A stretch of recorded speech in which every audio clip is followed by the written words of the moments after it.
Alright, I hope you enjoyed that. That was the Southeastern Circuit in Wilsons Prom in Victoria, Australia. It's a 60 or so kilometre hike through forests, scrubland and coastal regions in Wilsons Prom National Park. I actually tracked the entire hike using the AllTrails app, which had it at 68 kilometres in total, which I completed over 3 days. I'll put a link in the description below to that custom map, which you can download and look at if you would like.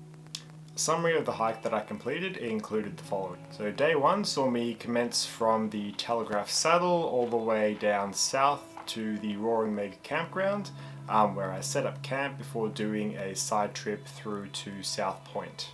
This came to a total of 22 kilometres for that day.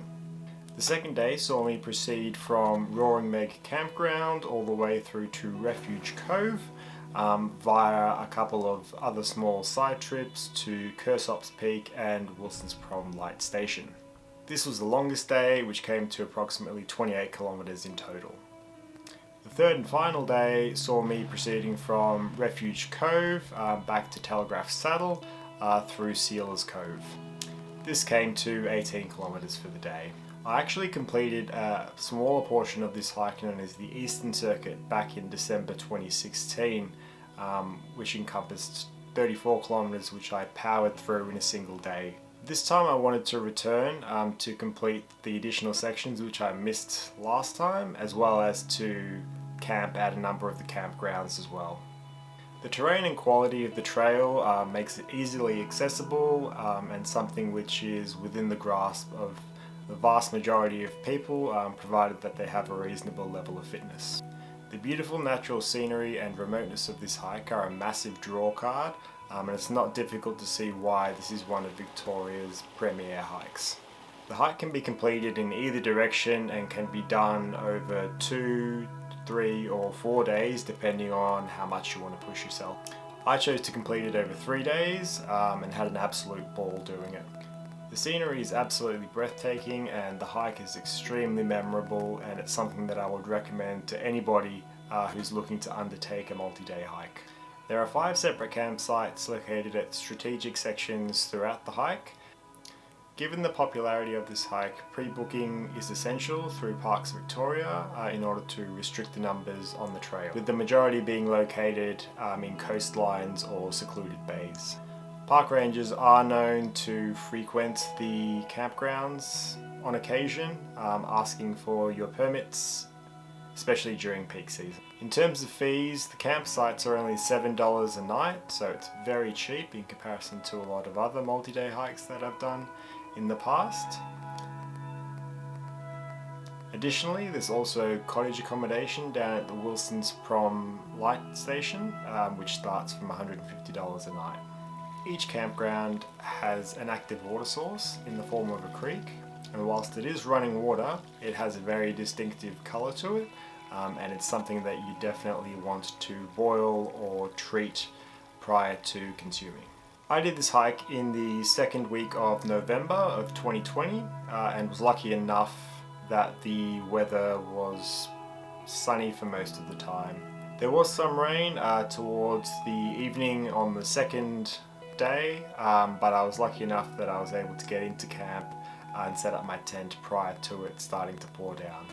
Another thing that you need to consider when doing these hikes is the number of river crossings that are present. The main one being at the entrance to Sealers Cove, but there's also a couple more at the entrance to and exit of Little Waterloo Bay. As such, check the tide times prior to commencing your hike into and out of Sealers Cove or Little Waterloo Bay, and just try to time it so it's as close to low tide as possible. I did the Sealers Cove crossing at low tide, and it was barely up to my knees at the time, so it was fairly easy to traverse if you're there at the right time. Given that I did this hike coming into the summer and given the temperatures on each of the days, I did see a couple of snakes during my time there, with the largest being a 1.5 metre black snake seen outside of Roaring Meg campground in the middle of the road.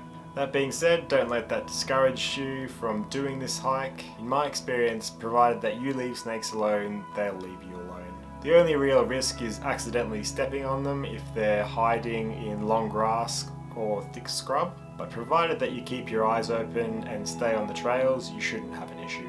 There were a number of wallabies that I also spotted during the hike, as well as a single solitary echidna who curled up into a ball as soon as I found him. Another interesting point I should note that if you're leaving your pack unguarded in any of the campsites or at any of the trail junctions, be sure to secure it with something. I wasn't fortunate enough to have a crow break into my pack when I had left it at the trailhead while doing the short side trip to the Wilsons Prom light station.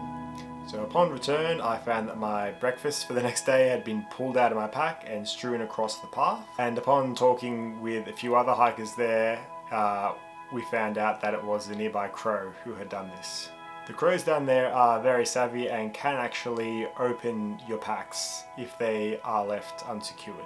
A similar experience was had from another guy at the Roaring Meg Campground who turned his back briefly to get something from his tent, and when he'd come back, a fair bit of his meal had been removed by one of the crows. So just make sure to secure any food that you have prior to leaving your pack, because if not, you might return to find it gone. This is the first time I've actually gone out and filmed a multi-day hike in its entirety. There are a few minor mishaps that I had relating to memory card storage and power that I found during recording this hike. However, I'm looking to rectify these shortly and they shouldn't be an issue in the future. I'm looking to complete a number of additional half, full and multi-day hikes in Victoria in the coming weeks and months. So hopefully this one will just be a start of many to come. As mentioned before, I hope you enjoyed this film and I will see you in the next one.